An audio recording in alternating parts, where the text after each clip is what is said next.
Hello guys, welcome to Goshen City. Kindly stay tuned as we dive into this powerful message. Like, share and subscribe to this video. What are the things that will undergird your conviction in terms of I have found who to marry, arriving at conviction? Number one, your conviction is strengthened or confirmed. What kind of person is a person that confirms your conviction? Number one, people whose vision align with yours. They speak your language. I'm not talking of dialect or tribe now. The language of vision. Their visions align. When you begin to talk, it's as if you and them have shared the note before. The kind of thing you want to do with your life is what they are talking about. What has occupied your life all these years is what they are talking about. People whose vision align with your vision. Number two, people with whom, Amos 3 verse 3 says, how can two walk together except they be agreed? That applies for the first point and also for the second point. Number two, you see, so when now your vision is to serve God on a full-time basis, and the girl's vision is to marry a politician.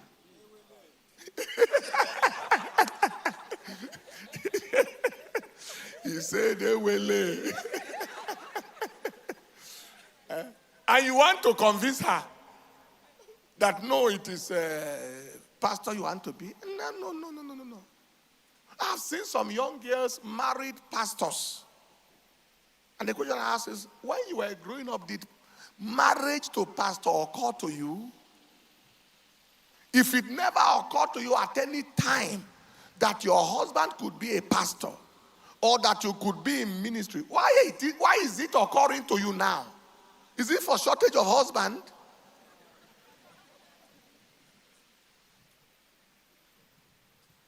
People whose vision aligns with yours. Number two, people with whom you quickly come into agreement.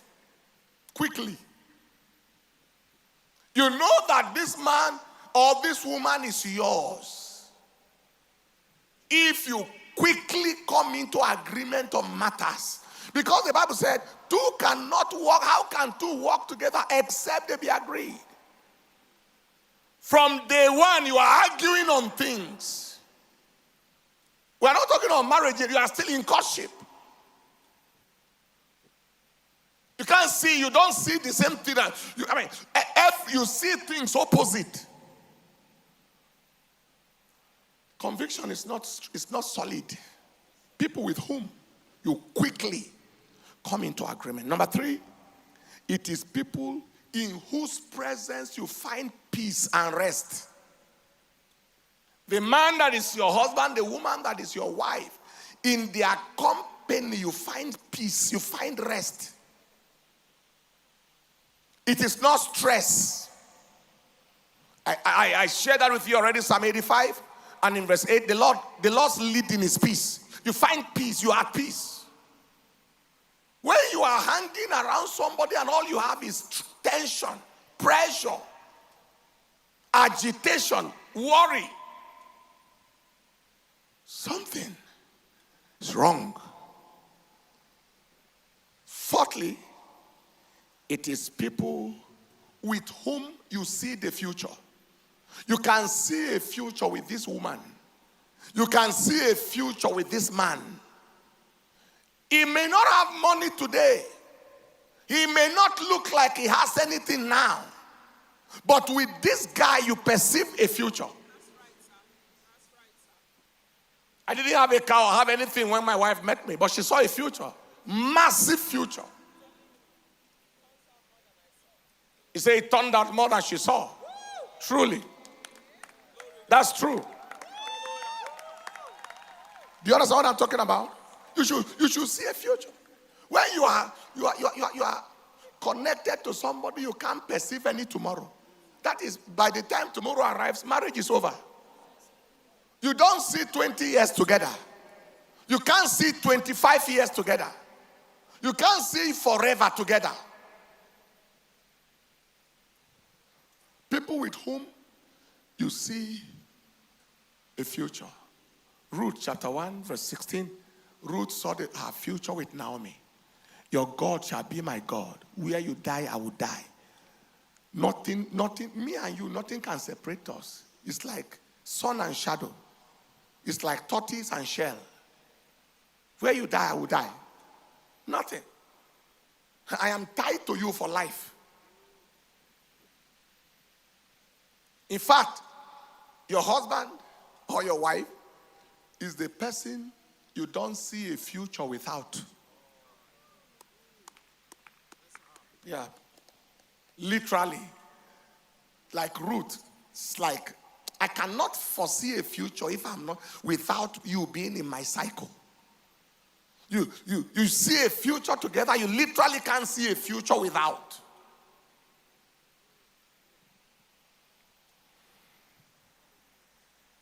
Number 5, that anchors your conviction is people you gladly love to identify with and you are, in a positive sense, proud of. You gladly love to identify with them. People you gladly love to identify with.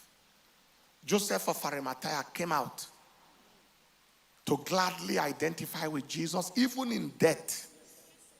After Peter has denied.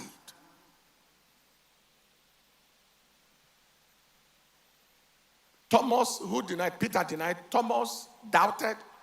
Judas betrayed. He came out publicly, beat his chest. Matthew 27:57. I am with that man. I've seen a lot of women marry men they are not proud of. Men they are not, they are ashamed to identify with. Huh?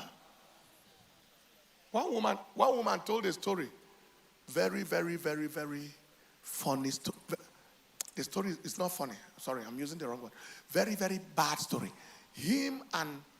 She just got married to her husband. Here they were at an international airport. And a young lady ran to embrace the man. Oh, how are you? How is everything? Fine, long time. God bless you. And he continued going. There is nothing like meet my wife. They newly married like a week. Meet my wife. Nothing. The woman looked and said, what am I saying? What am I saying? Am I his wife? Did he love me? Why did he marry me? That marriage is no more. The people are alive, but the marriage is no more. Are you glad? My wife goes with me everywhere. And in a sense, I feel something is amiss if she's not there. But there are many times I even beg her, okay, the journey is too stressful. Can you relax? You say, I like your company. That's what she said. I like your company. I don't want to be away. I don't want to even go and watch it later. I want to be there. Am I communicating at all? And I said, when we came back from one of the crusades, I said, try and go and sleep now. Rest very well between now and the next crusade. So that nobody accuse me of dragging you and suffering you and making you so tired. Because I'm a boy, you are a girl.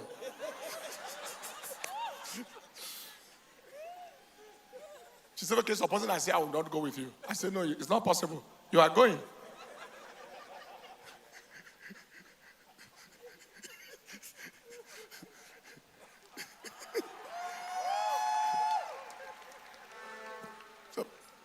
Supposing I say you are not going with you. I said, it's not possible. You are going. Do you understand what I'm saying? don't marry a man that you cannot boldly introduce to your friends. You are too ashamed in case they look down on him and look down on you. Why then do you marry him? Don't marry a woman that you cannot pull for. Don't do like those villagers used to do in the village. The man is walking in the front. The woman is far at the back. Wakego, are you coming?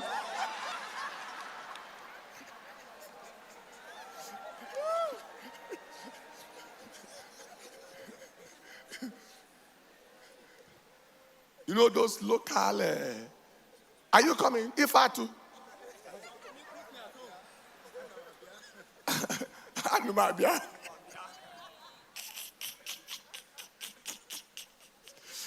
He's laughing. Are you following? Don't do like those villagers. People you gladly love to identify with, and you are proud of in a positive sense. Number 6, that will help your conviction is people or person, or the person that you are physically attracted to. Physically. You both love and like their person. That is on a physical note. Because you may enter the relationship by the leading of the Lord and by spiritual leading, but relationship is maintained by physicality. Oh yeah, physicalness. Physicalness. Men have eyes, and the purpose of the eyes is to see. Women have ears, and the ears hear. That is, you like their person. That's I like you. You love them, you also like them.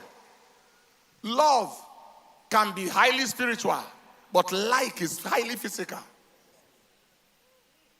I am happy to be with you.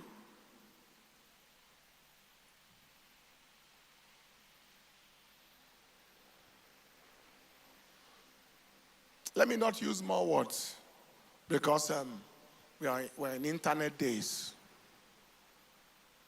Anybody you don't love or like physically, that it appears as if you are just forcing yourself to marry, your disaster happens when you see somebody you like more than them in the future. That's what happens in polygamy. That's what happens in divorce. That's what happens in separation. The man leaves the house and is spending time outside, and children and children and wife can't see the father.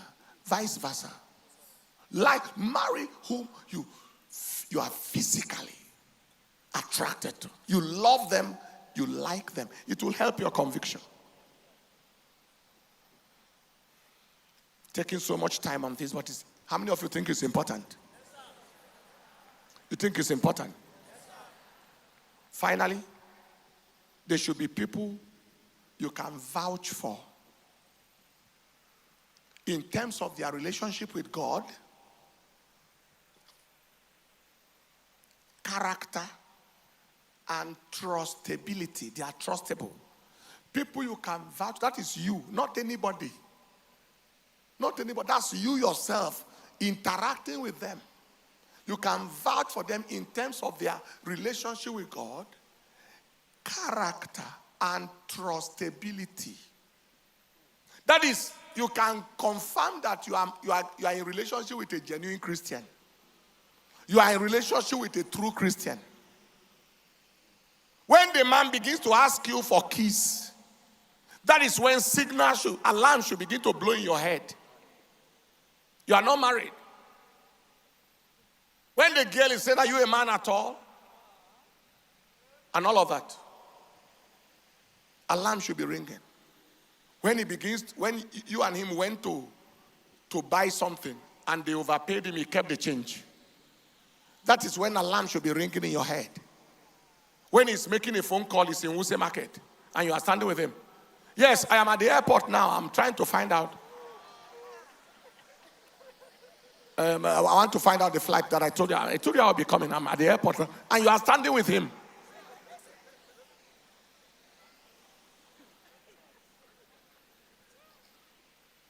And you look at him and you say, what are you doing like that? What happened? He said, oh, sorry. I just had to tell him like that. And you continue with such a devil agent. That's when the alarm should begin to blow in your head. Alarm went off. Like my alarm is ringing now. It's ringing that I've already preached for 40 minutes.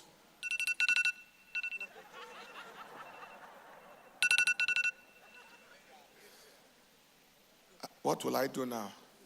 I budgeted for 40 minutes preaching.